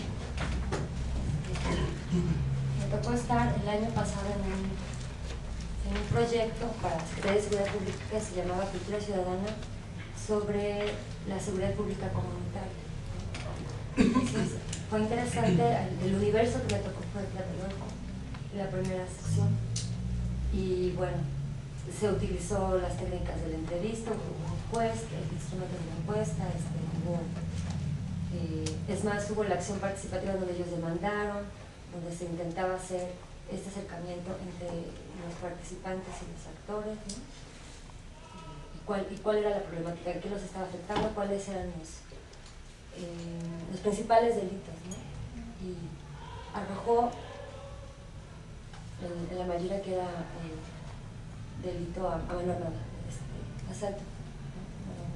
Bueno, este mismo ejercicio se hizo en diferentes delegaciones, creo que se hizo en otras 6, pero a la hora de que estaban dando los resultados las autoridades, lo hicieron solamente cuantificar. Y el problema fue que era comunitario y no puede ser comunitario en un espacio donde hay privado, o sea, cuando hay ¿qué sentido de la propiedad? Sí, de lo privado, por ejemplo, en la Colonia del Valle. De la individualidad. Sí, este mismo proyecto se llevó a la Colonia del Valle, ¿no? En la Benito Juárez. Este proyecto se llevó a Xochimilco y el otro era Tlatelolco. Entonces, aquí los resultados era saber cuántos policías, o sea, quiénes habían arrojado más resultados sobre acciones con la comunidad. Y resultó que decían, es que no hay casi vigilancia o hay menos delincuencia no, más bien lo medían a través de cuántos policías. Mientras más policías, entonces había más seguridad, no más bien los resultados. Sí, entonces, por ejemplo, ahí a quien premiaron fue a la Gustavo Madero. Pero hay un dato, porque ahí es donde había más policías, había más seguridad y donde más... Pues sí, pero si se pone, se les olvidó un dato bien importante, que la Gustavo Madero tiene el segundo lugar en delincuencia, por supuesto. ¿Y por qué en Xochimilco no hay policías y por qué hace falta más? Pues porque ahí están organizados de diferente manera, ahí son más comunitarios.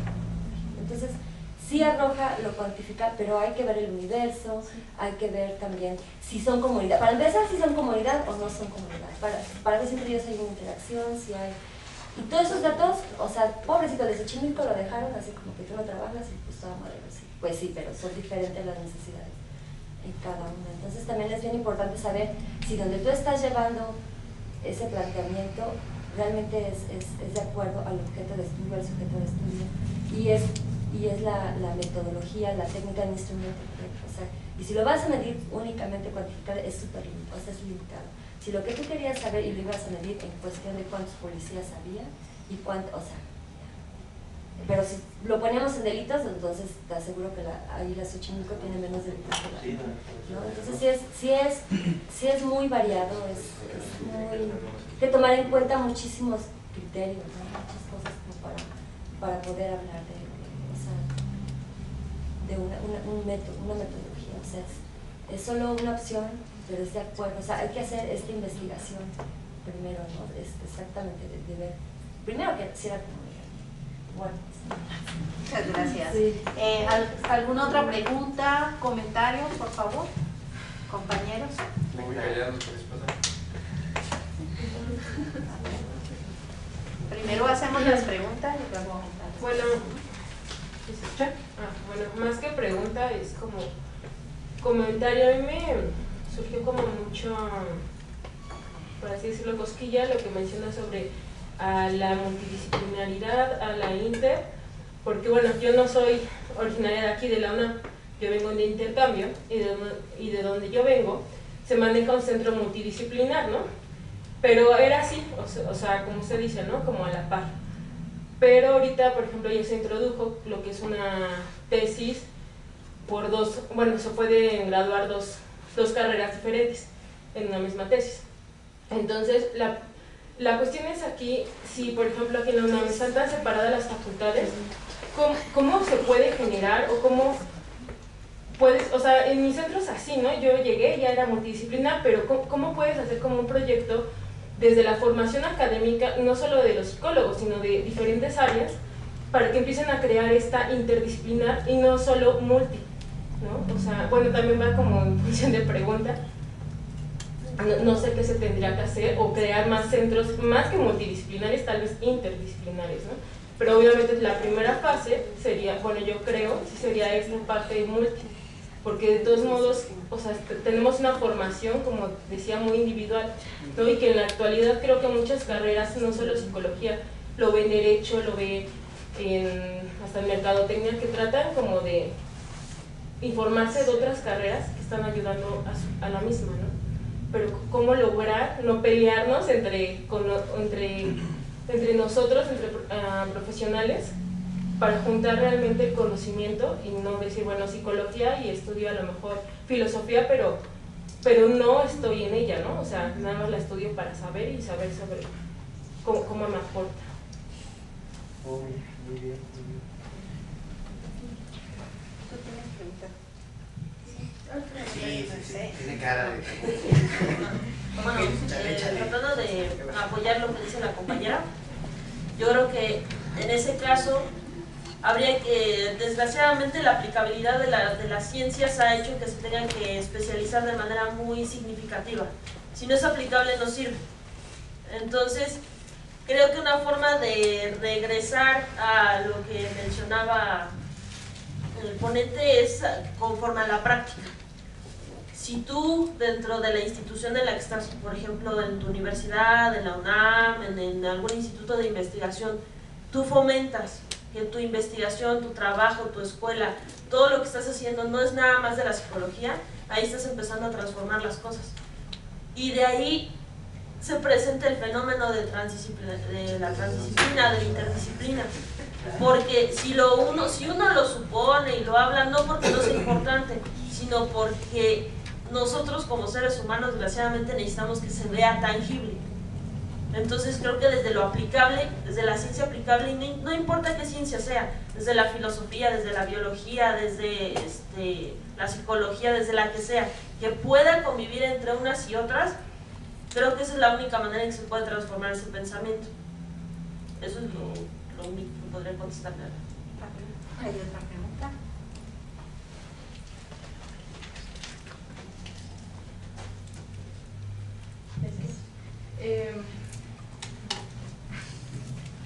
Bueno, más que pregunta sería como un comentario respecto a esto de la interdisciplinaridad. O sea, hace algunos meses, casi un semestre más o menos, tenía precisamente la duda de cuál era la diferencia entre interdisciplinariedad y multidisciplinariedad. Porque decía, bueno, o sea, parecen que son lo mismo, pero pues no. Entonces decía, multi, pues son muchas carreras que se relacionan en muchas disciplinas. Entonces, bueno, igual yo estaba, inclusive ahorita acabo de terminar la carrera de psicología. Y yo dije, bueno, es que ahora quiero estudiar una segunda carrera. ¿Por qué? Porque quiero como mezclar psicología con otra disciplina. ¿Por qué? Porque me quiero dedicar al trabajo de campo, porque ya lo he hecho. Y dije, o sea, a mí me faltan todavía como muchísimos conocimientos, ¿no? Digo, me falta, no sé, saber sobre antropología. ¿Por qué? Porque ellos ven otro tipo de, o sea, tienen otro tipo de epistemología, de metodología, de un montón de cosas que a nosotros también como psicólogos nos falta saber. O no sé, o sociología, o biología, o X, o sea, muchísimas disciplinas, inclusive medicina, no sé, o sea, yo digo, yo como quisiera tener muchísimo tiempo de vida o todo eso para estudiar todo, ¿no? Porque me interesa todo, o sea, desde las artes, humanidades, todo, o sea, digo, ¿y cómo empezar a relacionar todo eso? Y digo, ok, el que mucho abarca poco aprieta, ¿no? Entonces digo, ok, ahorita ya terminé una, vamos a ver cuál es como la otra que se podría empezar a relacionar de acuerdo al trabajo que estoy haciendo, ¿no? Entonces digo, también eso es como una cuestión individual, ¿no? De ser tan curioso, de decir, bueno, mi investigación está tratando sobre esto, pero como que le falta algo, bueno, vamos a buscar si lo encontramos, no sé, en antropología, o lo encontramos en economía, o lo encontramos en tal, ¿no? Entonces eso igual es cierto que es como lo que también falta en cada una de las carreras, el fomentarnos aquello de tener como más esa visión de investigación, de oye, ¿sabes qué? Pero no únicamente revises, no sé, libros de psicología social o de psicología, bla, bla, bla. También busca de antropología que tenga que ver con el tema que estás desarrollando, o vete a la facultad de filosofía y busca ya la epistemología de lo que estás haciendo, o ve a pedagogía para buscar sobre pedagogía social, yo qué sé, ¿no? De acuerdo al público. Y bueno, y también, sería como bien que igual, no sé, que tal vez hasta inclusive como servicio social o como trabajo, como proyecto, igual que comentaba la compañera, que dijéramos, ok, vamos a hacer un trabajo juntos comunitario, bueno, yo pienso en lo comunitario, ¿no? Comunitario, ok, tengo ahorita yo por ejemplo estoy trabajando con un equipo que es, yo decía multidisciplinario, ¿no? Pero ahora encuentro que es interdisciplinario, donde hay enfermeros, donde hay pedagogos, donde, bueno, yo estoy como psicóloga, donde hay biólogos. Y digo ahora, bueno, ¿cómo empezamos a mezclar todo eso para poder hacer uno o varios proyectos de acuerdo a la comunidad? Porque me dicen, es que Brenda, hay que hacer un proyecto pero bien, o sea, bien asentado con bases epistemológicas, metodología y todo. Y yo les digo, es que chavos, no podemos hacer eso, ¿por qué? Porque no conocemos a la comunidad, necesitamos estar allí, como lo que comentaba el ponente, o sea, necesitamos estar allí y a partir de allí sacar la metodología. ¿Por qué? Porque no voy a llegar yo a invadir a ellos y decirles, ¿saben qué metodología es esta y esta y esta? Y vamos a arreglar el problema con esta metodología. No, sino que vamos a ver qué metodología tal vez podemos adaptar a ellos, más no ellos adaptarlos a nosotros. Y más que nada con la visión del biólogo, del antropólogo, del psicólogo, del enfermero, del médico, de todo eso, para que todos podamos ayudar a la comunidad de una manera integral, no únicamente desde la perspectiva psicológica, desde la perspectiva antropológica, sociológica, etc. ¿No? Igual como decía la compañera, para que al mismo tiempo ellos también vean que nosotros tenemos un sentido de pertenencia, no únicamente a nuestra carrera, sino también a los demás. Igual para que entre ellos empiece a generar eso. ¿Tenías alguna pregunta o comentario?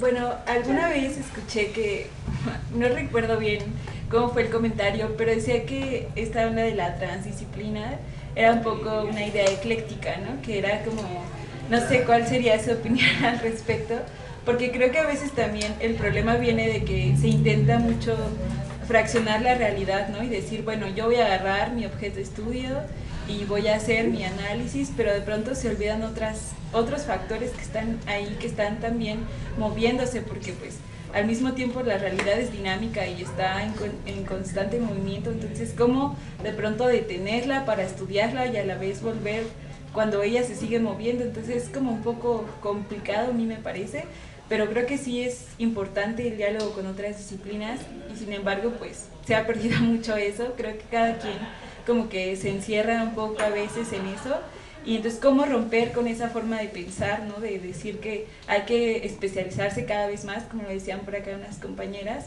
cómo romper con eso cuando también hay un mercado, ¿no? que te impide hacerlo a la vez porque te pide especializarte en algo que a la vez te rompe esos esquemas, entonces poco difícil.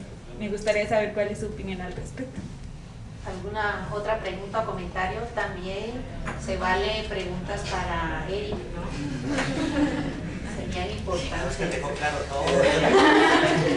Preguntas o comentarios también del análisis del discurso. ¿Alguna otra pregunta, comentario? Tal vez ese discurso, ¿cómo ves tú? Tal vez lo lleva el curso. O sea, a través del curso se sabe qué discurso. Si tú llevas primero el discurso.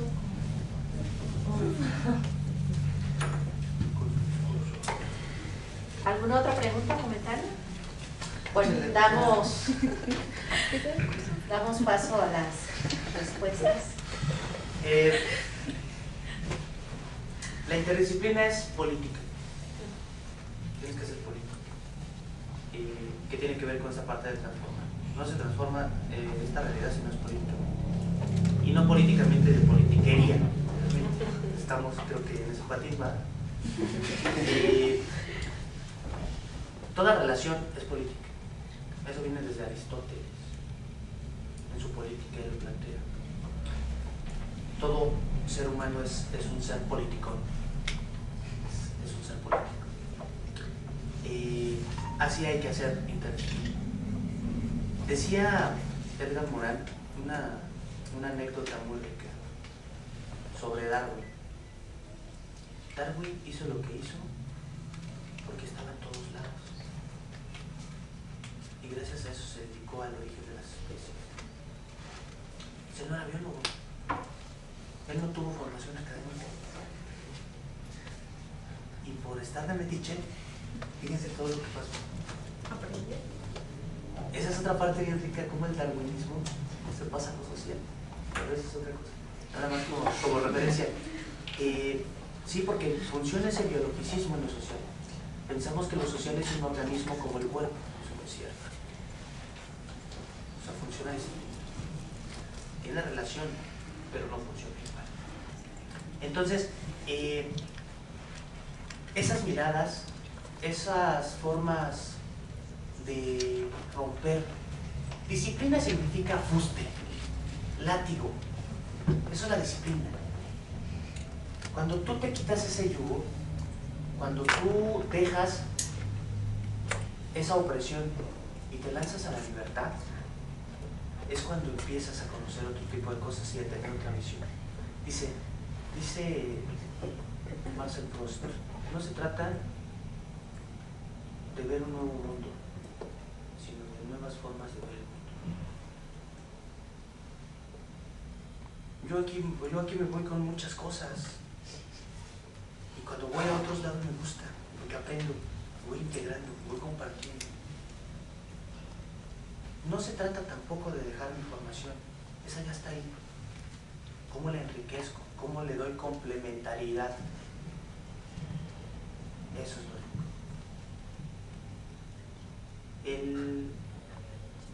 El orden de la universidad es más un desorden que hay que reordenar, y eso se da a partir de la organización, y la organización es política. No hay otra, desgraciadamente no hay otra, y eso es lucha, es resistencia. O sea, el conocimiento no es solo el conocimiento por el conocimiento está operando en esta realidad, opera con la realidad política, social, cultural, religiosa. Cuando se plantea el término de laicidad, pues hay una separación, es una relación política. Ya la iglesia no tiene el poder, ahora el poder lo tiene el Estado, los hombres de política y de razón, no de fe. Hay una relación política. Yo más bien hablaría sobre interprofesionalización, porque la interdisciplinaridad es más bien esta cuestión sí abstracta, teórica, conceptual, epistemológica, metodológica, pero el planteamiento sobre un problema concreto, ya de trabajo, ya de algo laboral, es cuando llevas tu profesión. O sea, es algo más complejo, porque ahora sí la estás poniendo en práctica. Todo ese conocimiento, bueno, ¡pum!, lo pones en práctica. Y intercomunicas y construyes con otras profesiones. Digamos que la interdisciplina es un paso previo. Ahora sí, aplica. Pero digamos que ese momento yo le llamaría interprofesionalización, y también es bien rico. No es lo mismo ir a conocer a partir de un proyecto a la comunidad que ir a trabajar ya en una comunidad. O sea, son dos momentos distintos. Uno es el conocimiento y la otra es la aplicabilidad. Y también va de la mano, o sea, va de la mano. Están ahí operando. Creo que todas las disciplinas son eclécticas. Lo que pasa es que se le ha dado un sentido peyorativo al eclecticismo, cuando el eclecticismo no nada más es pegotes, ¿no es cierto? También es un método. Es un método electivo. O sea, sabe qué tomar, qué parte tomar para algo que le sirve. O sea, no nada más, me encontré esto chido. No. O sea, es saber precisamente otras tradiciones para ver qué incorporo, pero no nada más a la ligera. Y es donde se le ha dado precisamente ese sentido peyorativo al eclecticismo. Creo que al eclecticismo hay que darle un nuevo sentido que nos lleve precisamente a plantear un horizonte incluso de una modernidad alternativa, porque este eclecticismo es muy característico de los latinoamericanistas y de los que hacen pensamiento en cualquiera de los órdenes, psicológico, cultural, político, es ecléctico, son eclécticos. No se dice, no se asume como tal, pero ahí está operando. Entonces no podemos hablar y despreciarlo, es nuestra tradición. Obviamente que la tradición no se asume como tal, la tradición se critica, siempre hay que estarla cuestionando, no asumirla como tal. Lo de la hiperespecialización y el mercado laboral son estructuras de poder. Así está el CONACYT, ¿o no? Tienes que hacer un proyecto adecuado a lo que ellos quieren. y ahí tienes que estarte hiperespecializando en el tema de comunidad. Pero la hiperespecialización también se puede abrir. O sea, es necesaria siempre y cuando no se quede ahí, siempre y cuando salga y dé luz a otras cosas, que también tenga esta parte dialéctica, lo micro y lo macro. Esta parte viene de la biología, viene del observador. Entre más te metas al objeto, mayor lo vas a conocer, y tiene que ver con la sustancia, que está en Aristóteles, y él no era biólogo, era filósofo, ya se había dado cuenta que las cosas tienen sustancia y tienen características. Entonces sí es necesario especializarme en la hormiga que pasa por el parque de Tlatelolco a las 6 de la tarde, o en los huesos de esa hormiga que pasa por el tarde, pero que tiene que ver con ¿cuántos policías hay? ¿Cuántos policías hay por cada vándalo? En relación también con lo económico, con lo político, con lo social, con lo regional, con lo global, y no quedarme nada más en esa hiperespecialización. Eso no sirve. Es más, ni la misma disciplina como tal, que tiene un campo relativamente amplio en cuanto a construcción del conocimiento, no sirve. Mucho menos la hiperespecialización por sí sola. Y sí es difícil, pero es esta parte también de la resistencia. Yo tengo una formación latinoamericanista y de verdad créanme que no encuentro trabajo. O sea, me costó mucho tiempo encontrar un trabajo. ¿Por qué? Porque no estaba hiperespecializado. No era sociólogo que le daban clases de historia de México o de sociología. O no era filósofo y no me podían dar clases sobre filosofía. O como no era literato, no me podían dar clases sobre literatura. Y yo sabía de las tres. Ahora doy clases de filosofía, doy clases de historia y doy clases de educación. Es decir, se va a armar parte dialéctica. O sea, tampoco se trata de quedarnos en esta parte nada más abarcativa, en este horizonte donde queremos conocer todo. Pues sí conocemos todo, pero pues también hay que dialogar con los demás, hay que complementar. Muy bien, sí, creo que son reflexiones muy interesantes.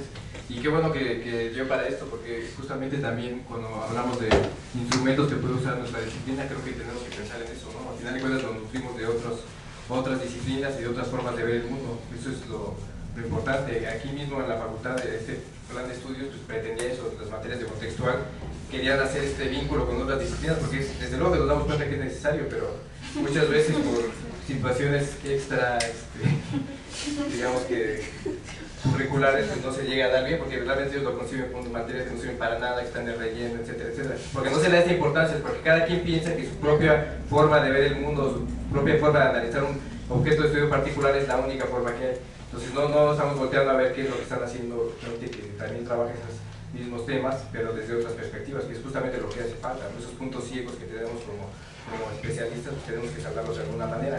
Y ahora que hablábamos acerca de la parte de super especializarnos, pues justamente para poder dar cuenta de una parte tenemos que conocer también el todo. O sea, aún si estamos haciendo un estudio sobre la reforma a la ley 151 en Bolivia, tenemos que saber aspectos económicos, aspectos políticos, aspectos jurídicos, aspectos sociales, aspectos macroeconómicos, ¿no? ¿Qué impacto puede tener esa ley que a lo mejor se refiere al agua?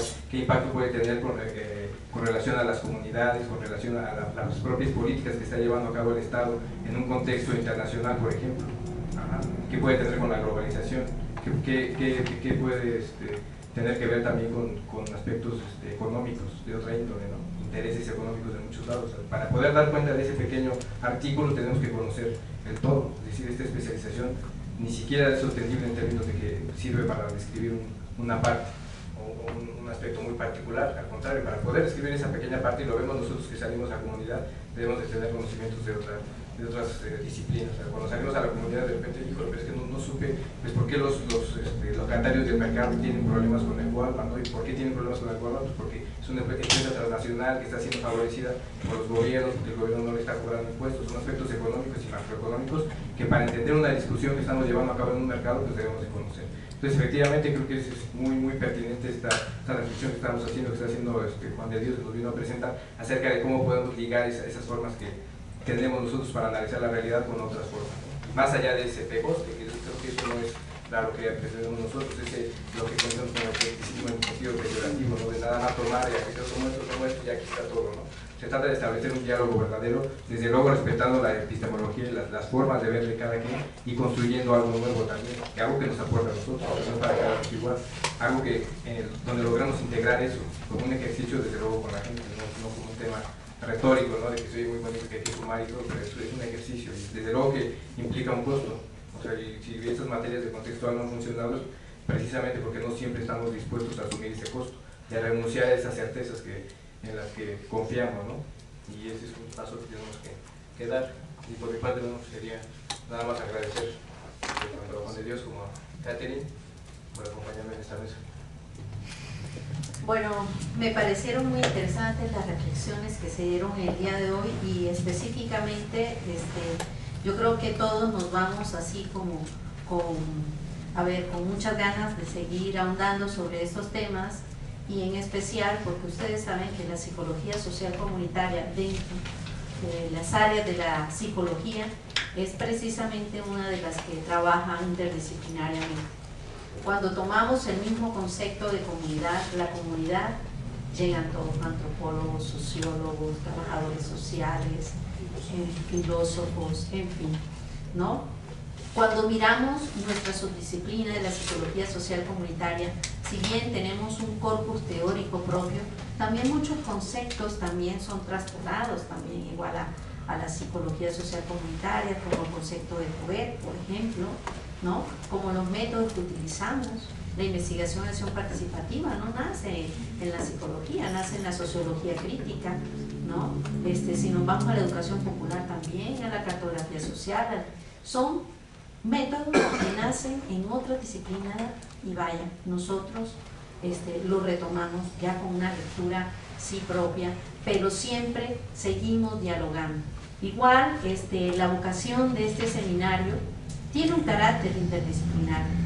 No podríamos empezar a hablar de pueblos originarios sin, por ejemplo, echar de la mano lecturas antropológicas, por ejemplo, las que nos sustentó el doctor Jesús Serna en la sesión pasada, o con lecturas como, por ejemplo, el planteamiento también desde una literatura crítica que nos hizo la doctora Silvia Soriano. Y hemos tenido, pues, a lo largo, que han sido pocas sesiones, pues obviamente gente con diferente formación aquí en el seminario, y eso es lo que se busca, ampliar el abanico de posibilidades, tener diferentes lecturas. En un principio la doctora Soriano, bueno, sí, también tiene una formación como latinoamericanista, es economista. El doctor Jesús Serna es antropólogo, ¿no? Acá tenemos a maestro Eric, bueno, también es psicólogo, pero latinoamericanista. Bueno, tenemos un énfasis en Latinoamérica, ¿verdad? También el maestro Juan de Dios, latinoamericanista. La próxima sesión tendremos a la maestra Luz María Javides. Muchos de ustedes ya la conocen, ¿sí? Yo pienso que también los aportes que nos va a dar sobre el rol del psicólogo social en el trabajo en comunidad van a ser muy interesantes. Entonces, los esperamos de nueva cuenta en 15 días, ¿verdad? Sería el 15 de abril a la misma hora. Les agradecemos entonces al maestro Eric Salazar por su presentación, al maestro Juan de Dios, y pues los esperamos también para que igual sigan compartiendo con nosotros aquí en este espacio. ¿Vale? Bueno, gracias a todos.